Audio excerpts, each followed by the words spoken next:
Des livres, des jeux ou encore des vêtements, tous ces objets ont été recueillis pour apporter un peu de gaieté dans les chaumières. Gratuitement, les détenteurs d'un ticket peuvent emporter les biens de leur choix et chacun y trouve son compte. Il y a 3 objectifs à la donnerie. Un objectif social qui est de pouvoir fournir notamment ici des cadeaux de Saint-Nicolas, des vêtements, des livres, des jouets pour tout le monde, même aux personnes qui sont dans le besoin. Il y a un objectif environnemental qui est justement réduire le déchet puisque nous sommes dans la semaine zéro déchet au niveau européen. Et le 3e objectif, c'est réellement de faire une économie autrement et de montrer que tout peut avoir une 2e voire une 3e vie. À la manœuvre, une dizaine de bénévoles qui se sont mobilisés pour ce grand événement, une première pour la plupart d'entre eux.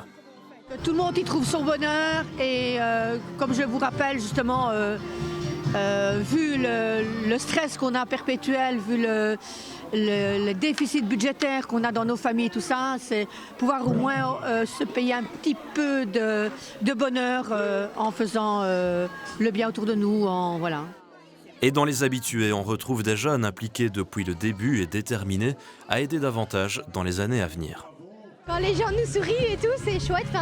Et puis, c'est chouette de voir qu'il y a des gens qui s'investissent là-dedans alors qu'ils pourraient aller simplement par un conteneur et qu'il y a beaucoup de gens qui commencent à vouloir donner, à partager. Ce que je préfère, c'est voir les plus petits qui sont contents de pouvoir prendre ce qui